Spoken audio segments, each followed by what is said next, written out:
First and foremost, I would like to thank each and every one of you for clicking on this video today.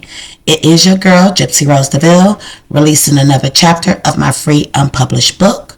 If you haven't done so already, please subscribe to my channel, like and share this video, and click that notification bell so that you don't miss any of my content. I strongly suggest you go back and read the chapters that I've already released. Part 1, chapters 1 through 5, give you a detailed insight as to who I am and why I'm the way I am and why this research is so important to me. And in part 2, chapter 6, begins the research of my zodiac sign, the Capricorn. This is truly a passion project of mine, unlike any book you've probably ever read. And it all began because I was asking one simple question in the beginning of my spiritual journey. So without further ado, this is Who Am I? The Capricorn, Secrets of the Zodiac, Part 2, Chapter 7, History and Religion, Part 1. Before we proceed, please understand that I warned at the end of Part 1 that if you are easily offended by concepts that oppose your own beliefs, please do not proceed. I have a thirst for knowledge, and when I research a subject, I look into it from every angle, whether I agree or not. Please understand the following. I am not an expert. I am not claiming to have all the answers. I am not coming with a selfish agenda. I am not a shaman or guru. I am just willing to share my journey and any knowledge I've learned along the way. And if you go back and look at the research I've already done in chapter 6, you will understand how what I've already learned about those secrets in the stars are leading me towards so many more answers into history and religion itself. So keep an open mind before you fall down this rabbit hole. And here we go.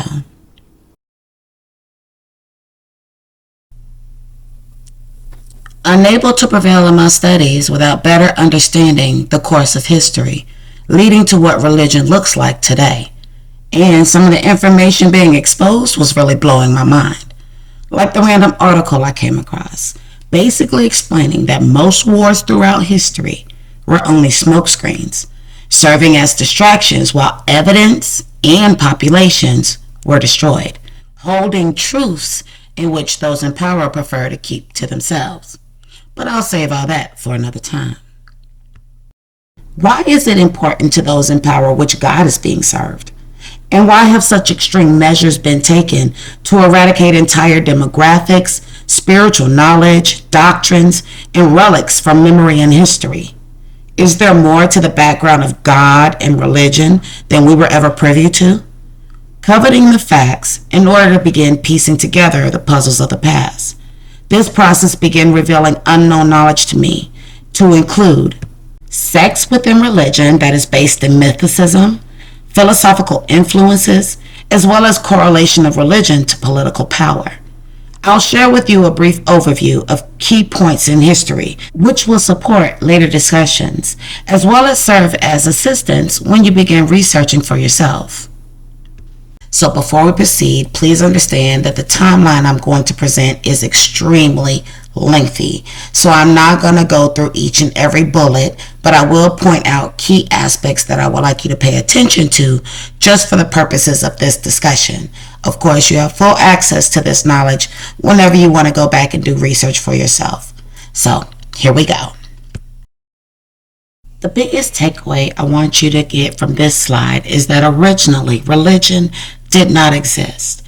Israelites, for example, were initially Hebrew Canaanites, polytheists, who believed in many gods, including El, the father of gods, and his children Yahweh, Asherah, and Baal. Polytheism is the belief in many gods, as monotheism did not come into existence until around the 14th, 13th centuries BC. Prior to, polytheism was prominent in most cultures, valuing esoteric spirituality and having in-depth knowledge of universal law, each having their own supreme God in which they served, believing their special relationship gave them favor. Between 2300 and 2000 BC, Judaism was created, which was around the same time Babylon was founded. originally a polytheistic ancient Semitic religion, eventually coexisting with Babylonian culture, synchronizing elements of Babylonian belief into the worship of Yahweh. So it was between the 15th and the 5th centuries BC that Hinduism was founded, and even though it was not quite a unified religion, some of its central traditions are still understandable to all religions to this day. It was between 1360 and 1070 BC that the Assyrian Empire arose, and it became official by the 9th century, and it was originally a Mesopotamian civilization. It was 1177 BC that we got the first written record of the Sea People, which was an invasion on Egypt that collapsed several kingdoms at the time. And there were at least 2 invasions prior, but I digress. These tribes traveled around the globe. Many settled in the coast of Israel and eventually conquered eastern Anatolia, Syria, Palestine, Cyprus, and even Egypt. I would like to point out that Sea People were a culmination of Grecian city tribes, and maybe the Balkans and Celtics as well, who were European. And one prime example I would like to point out is this sect called the Pelasets, who may have also been the Philistines. And remember, Philistines are depicted as the arch enemies of Israelites in the Old Testament of the Bible in Christianity. Goliath was said to have come from a tribe of Philistine giants. Remember, previous chapter we talked about the Nephilim. And the true meaning of Philistine is a non-Israelite of the Promised Land. So I wonder if these Sea People have any connection to these fish gods or giants in the stories found around the globe that we spoke of in the previous chapter. According to Nassim Amzalag, around 3,200 years ago, Egyptians retreated from Canaan, as well as the copper mines of Timnah in the Negev, which is southern Israel, which were being taken over by semi-nomadic tribes, having a mining operation that greatly surpassed the previous Egyptian industries. Now, again, this is why it's important you read my previous chapters, because remember, we spoke a lot about mining and Egyptians, and we're going to move forward because I'm going to make you go back and read that other chapter. So here's the kicker. Those miners' gods were none other than the deity known by the 4 Hebrew letters YHWH, which eventually becomes Yahweh, who will become the God of the Jews and by extension, Christians and Muslims. Brahmic religions, Christianity, Islam, and Judaism, all monotheistic, began with a creation story, speak of great floods, and promote prophets like Noah, Abraham, Jesus, or Muhammad. Neither of these religions existed prior to the domination of the Babylonian, Roman, Persian, or Islamic empires. And upon invasions, captors would always immediately accumulate all property, teachings of the spiritual leaders, including texts and relics, positions of political power, and any riches of the land, some going so far as to steal legacies, be it bloodline or history. Brahmic religions may be responsible for the evolution of caste systems, because all Brahmic religions have doctrines that agree with slavery, giving instructions and laws to slave ownership and purchasing. Digging even deeper to Jewish religion, which can be considered the root of modern-day religion because most monotheistic religious movements were unsuccessful or short-lived prior to. But Jews equals religion, whereas Israelite equals the people of Israel or the 12 tribes of Abraham. And Hebrew means ever, which also could mean culture or language. The concept of Jewish religion came during the Second Temple Judaism, which now commanded that all obey the laws of the Torah, to include circumcision. The name Jew originally just meant a resident of Judea, the tribe of Judah, regardless of belief or race, and has long since lost any association with any of the true Judaites. For example, Mordecai from the book of Esther or Easter is the first mentioned in the Bible to be called a Jew, but was actually from the tribe of Benjamin. Now, between 10th and 2nd century BC, Zoroastrianism, or Mazdaism, was founded, one of the world's oldest continuously practiced religions based on the teachings of the Iranian-speaking prophet Zoroaster. Zoroaster also may have been known as Ziusudra, the last king of the pre-Diluvian Sumer Empire, Utnapishtim, Atrasis, and maybe even Noah. 911 BC was the rise of the Neo-Assyrian Empire. I want to bring attention that between 747 and 656 BC, there was a Nubian dynasty, the Kushite dynasty, which is the 25th dynasty of Egypt, which only ended during the Assyrian invasions that conquered most of Egypt. And King Pi was the first black Egyptian pharaoh who ruled Kush between 747 and 741 BC, which eventually took over Egypt, including Thebes. Between 732 and 723 BC, Hosea, Israel's last king, stopped paying tribute to Assyria, naively thinking Egypt would back them. And this allowed Sargon II to conquer Israel. This would be the disbursement of the first 10 Israelite tribes whose fates are unknown. And keep in mind, many of Israel's rich or elites were able to get away. And surviving Israelite charioteers, or soldiers who drove chariots, were allowed to join Assyrian armies. Some of these Israelite migrators also ended up in European Celtic regions as well. Then around 700 BC, the Achaemenid Empire began, which was the first Persian empire. Not too long after that, in 689 BC, there was the destruction of Edamanaki, the ziggurat known as the Temple of Marduk. But guess what? That might have also been correlated to the Tower of Babel. But another story. Between 605 and 562 BC, Nebuchadnezzar, in collaboration with the Achaemenid Empire, rebuilt Babylon, and this was the fall of Baal. Simultaneously, between 600 and 587 BC, the Edomites invade Jerusalem, and this was when Jerusalem fell. This stood out to me only because Edomites have a connection to Esau in the Bible. You know, Jacob's brother, the one who was still bitter because he gave his inheritance away. Oh, I'm sorry. He was tricked out of his inheritance. My bad. And then you go to 597 to 586 BC, and the last king of Judah, Zedekiah, was secretly collaborating with the Babylonians, and they eventually rebelled, resulting in Nebuchadnezzar being able to take siege and conquer of Jerusalem, the Babylonian exile. 586 is the original Jewish diaspora, resulting from the Babylonian exile, where many Judeans who were able to avoid enslavement in Babylon migrated towards northwestern Iran and Turkey.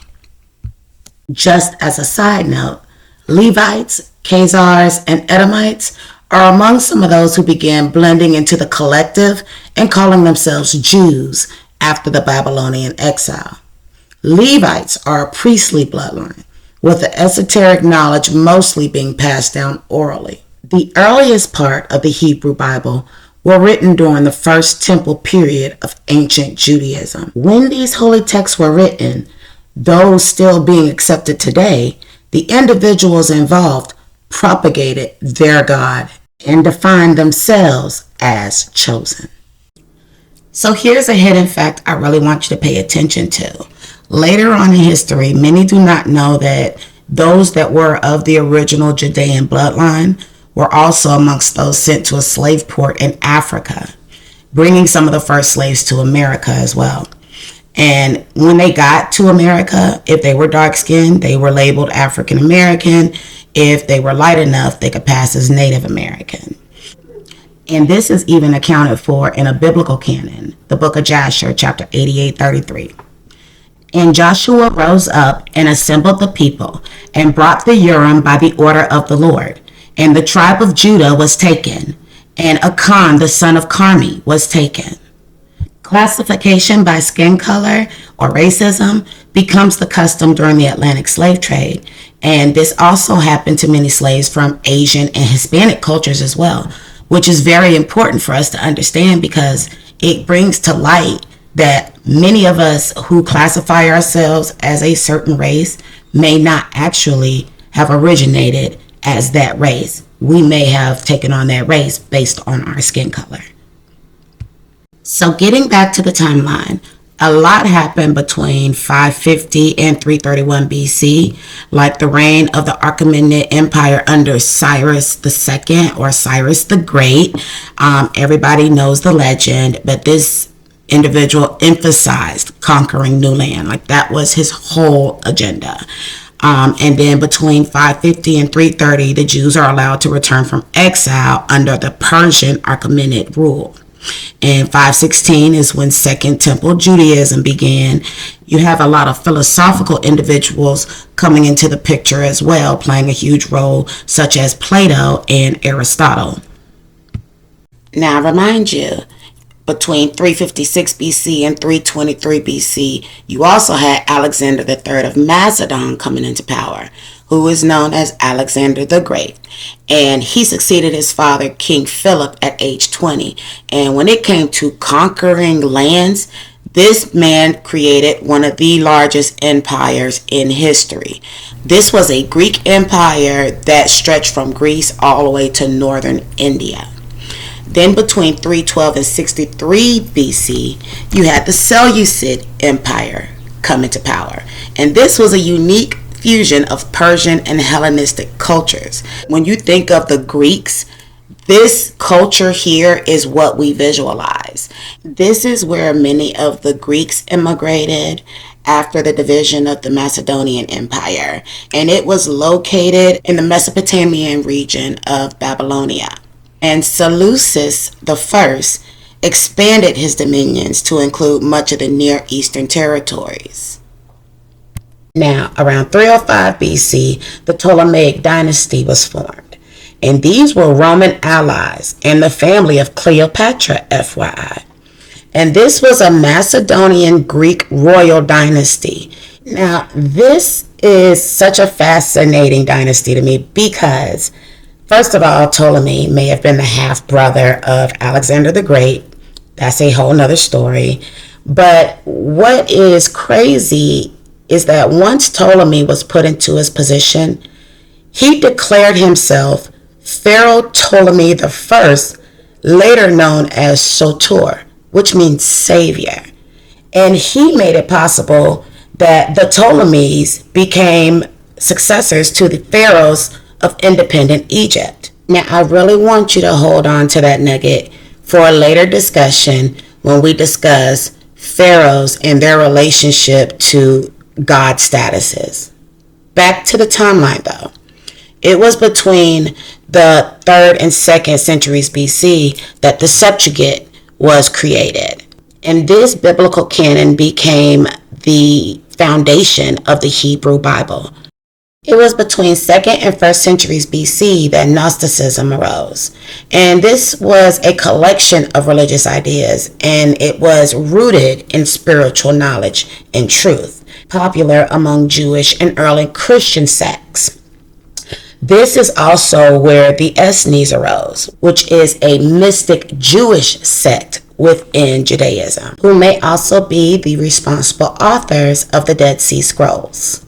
It was also around 1st century BC that evidence of Mithricism began to appear, which is a mystery religion of Romans, and it has a connection to pre-Zoroastrian Iran. So it's important to recognize that there was a ruling dynasty of Judea in 140 BC, the Hasmonean dynasty. The Hasmonean rulers took the Greek title king or emperor, and some modern scholars refer to this period as the independent kingdom of Israel. But the kingdom was ultimately conquered by the Roman Republic, and the dynasty was displaced by Herod the Great in 37 BC. Remember, they talk about Herod in the Bible. And then in 86 BC, there was the destruction of Plato's Academy of Thought. And this is important because that academy was a library that held ancient knowledge, relics, so much information that dated back to, the beginning of time. So it was a big loss. Then between 69 and 63 BC, you had Pompey's sack of Jerusalem. Between 51 and 30 BC was the reign of Cleopatra. And remind you, she came from the family that just came into Egypt and took over the entire pharaoh lineage. It's insane how they were able to do this. Now in 48 BC, several fires destroyed libraries with ancient knowledge, to include the Library of Alexandria. And we already discussed how they destroyed that school of thought as well. So now that they no longer had these schools teaching individuals some of this esoteric knowledge, now they depended on those libraries to be able to go and learn for themselves. But now those libraries were no longer available. Now, new research states that the library may not have been officially destroyed, at least not its contents. So we'll let that go. You then had the Ides of March between 46 and 44 BC. And research on this subject is kind of crazy and all over the place. But I did find some theories that stated that J. Caesar was used as a scapegoat for a lot of events, or cover-up, so to say. And he was actually assassinated due to his refusal of going along with the agenda. Not too long after, in 40 BC, the Romans deposed the ruling Hasmonean dynasty of Judea, and the Roman Senate declared Herod the Great the king of the Jews. I can go on and on, but I just want you to see how these dynasties and empires and various cultures and religions and political views continuously intertwined and were also utilized in tactics of taking over these civilizations that they were conquering. So it was between 31 and 27 BC that the Roman Empire began. And then in 30 BC, the Ptolemaic dynasty fell, and Christianity was also founded, allegedly. It was between 6 BC and 4 BC that they are claiming that Jesus was born. And then in 6 AD, Judea became a Roman province. And then between 27 and 29 AD, that is around the time Jesus supposedly began his preaching. And then between 30 and 36 AD is when they tell the story of Jesus entering Jerusalem. This is the Passover story, and also when the crucifixion occurs. So let's jump ahead to 43 AD, because this is when a very important point of history needs to be pointed out. This is when the Romans brought the idea of imperial ownership to Britain. And as a result of this, before Queen Elizabeth II passed away, she had ownership of practically the entire world. That is crazy for one person or one monarch to have that much power in the world. Then between 66 and 135 AD, you have the Jewish-Roman Wars, which destroys the Second Temple. And in the midst of that, in 100 AD, this is approximately the period where those accepted canonical Christian apocrypha, meaning those having been hidden away, were completed. Originally known as the Gnostic Gospels, but they were revised to become the New Testament in the Bible. And so the Gnostic Gospels would actually become heretical, rejected, and destroyed, and utterly forbidden. And these are those biblical canons such as the Book of Angels, the Book of Enoch, the Book of Thomas, the Book of Judah, and the Book of Mary Magdalene. And also during these revisions, scriptures like abide by the laws of the land were inserted. We have to obey these laws given to us. But these words were never actually spoken by God himself. So there are a couple of points on this slide I wanted to point out. Of course, the rise of the Sasanian Empire, which was officially known as the Empire of the Iranians. And this was the last Iranian empire before the early Muslim conquest. So this happened in 224. And between 300 and 1200 was the rise of Hermeticism, which is used to designate a philosophical belief based on the teachings of Hermes. And this was a Hellenistic Greek foundational belief. Okay, and then in 303, this is considered the worst persecution of Christians ever. Then between 306 and 337 began the reign of Constantine. Now, Constantine was a Roman emperor whose Latin name is Flavius Valerius Constantinus. I want you to remember the name Flavius. But he was the first Roman emperor to convert to Christianity. And then, of course, in 312 was the first Holy Wars. And then in 313, Emperor Constantine legalized the practice of Christianity. 325 is significant because this was the first Council of Nicaea. And this is where the Nicene Creed was officiated. Now, this is important because this literally defined Christianity, what would be accepted, and how the story was officially going to be told. And then in 380, Christianity becomes Rome's official religion. Now, I get mixed views on the date range for this, but between 476 and 1066, there was a European Dark Ages. And I wonder if this is one of those quote-unquote great floods where it is a period that history is being erased, rewritten, and only shared with a select few who are going to use it as a tool in their future agendas. Between 570 and 610, this is approximately when Islam is founded. And simultaneously, Sufism rises, which could be considered the Islamic mystical sect. Between 602 and 628, the Byzantine Empire versus the Sasanian Empire go to war. It's not too long after that, between 632 and 634, that the Muslim expansion began. And this was a series of brutal wars. Then you have the Viking Age that ranged between 796 and 1066. They have their own list of conquering, invading wars and battles that took place throughout Europe. And the only reason this ended is because they realized it wasn't cost efficient.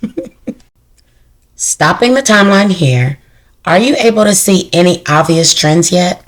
Like the major events in history directly correlating to several stories within religious texts, or how escalation of brutal invasions and wars propelled the evolution of religion, mysticism, spiritual enlightenment, philosophical theories, metaphysical thought, and additional religious sects.